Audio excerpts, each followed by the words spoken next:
Seguimos na conversa agora com o especialista CNN em agronegócio, Marcos Fava Neves. Marcos, bem-vindo ao Live CNN, obrigado por estar aqui com a gente. Quão preocupante é esse conflito no leste europeu para o agronegócio brasileiro? Já temos o Marcos, está aí na tela, boa. Bem-vindo, Marcos, bom dia para você. Para vocês também é um prazer estar conversando aqui. A gente lamenta a questão humanitária, primeiro ponto que tem que ser dito, né? SPC, em 2022, pessoas terem que sair das suas casas.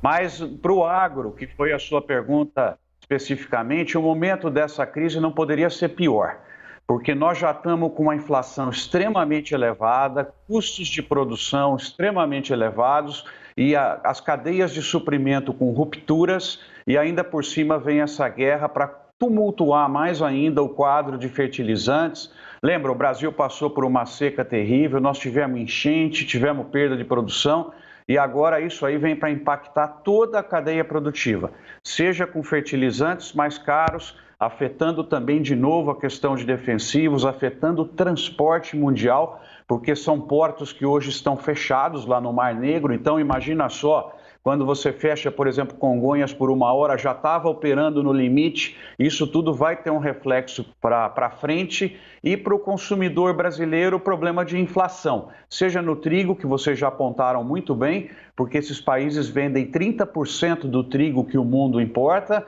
mas também no ovo, na carne, no leite, porque subiram as commodities todas por causa desse estresse. Subiu a soja, subiu o milho, e elas são usadas como ração para fazer o nosso ovo, o nosso leite, a nossa carne. Enfim, a inflação dos alimentos que a gente esperava que começasse a ceder, essa guerra vem para atrapalhar, essa invasão vem para atrapalhar nesse momento. Marcos, você falou da inflação, então a gente pode dizer que esse é um dos maiores motivos de preocupação para o agronegócio, ou existem outros? Você pode elencar para a gente? Dois tipos de inflação, né? A inflação de custo de produção, que ela vem por causa dos insumos que são usados, adubo, está tudo muito mais caro. E está mais caro no Brasil também por causa do câmbio. Então, em reais, os produtores têm que pagar mais. Isso aí interfere para a sociedade toda, porque tira a margem e aumenta o preço. E nós também temos uma inflação para o consumidor, que essa é mais dolorida ainda, porque sofremos nós todos, que é o que nós já estamos vendo acontecer no preço dos produtos.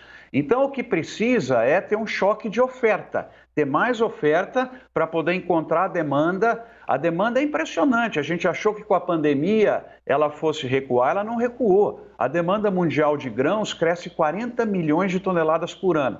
Então, o que nós precisamos agora é de um choque na oferta, para plantar mais, para encontrar a demanda e começar a derrubar os preços, para chegar isso para o consumidor final. Então, essa crise que a gente está tendo lá, ela foi na veia, afetando as duas inflações principais que nós temos hoje, a inflação de custo e a inflação de preço para o produtor. Porque o petróleo também a $100, ele aumenta tudo que vocês possam imaginar, o custo do transporte, o custo para movimentar as máquinas no campo. Então, mais uma vez, o momento inapropriado. Aliás, isso não deveria nem ter acontecido, mas agora, nesse momento, pior ainda.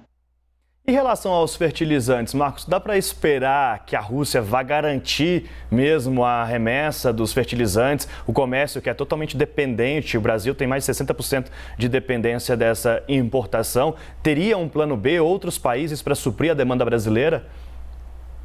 Olha, o Brasil tardiamente despertou para a necessidade de maior produção interna de fertilizantes. Esse é um ponto positivo dessa crise. Nós temos um plano aí em andamento no governo e precisamos diminuir a nossa dependência, porque nós somos a fábrica de alimentos do mundo, mas a gente não tem o fertilizante que nós precisamos. Então isso é muito vulnerável, como você falou aí.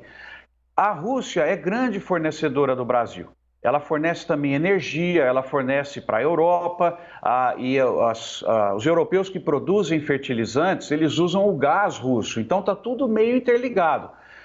Agora, não é interesse do planeta que um tipo de embargo, por exemplo, impeça a Rússia de colocar, e é tranquilo de todo mundo entender isso, seus fertilizantes aqui no Brasil, porque nós vamos criar um outro problema, um problema de fome mundial, um problema de inflação mundial. Então eu acredito que da mesma maneira que a gente viu quando veio a pandemia, que se manteve os fluxos de alimentos, se manteve o transporte, eu acho que o fluxo de fertilizantes é essencial para a humanidade e não deve entrar em qualquer tipo de embargo, porque é evidente, é fácil de perceber, nós vamos criar um problema mais adiante.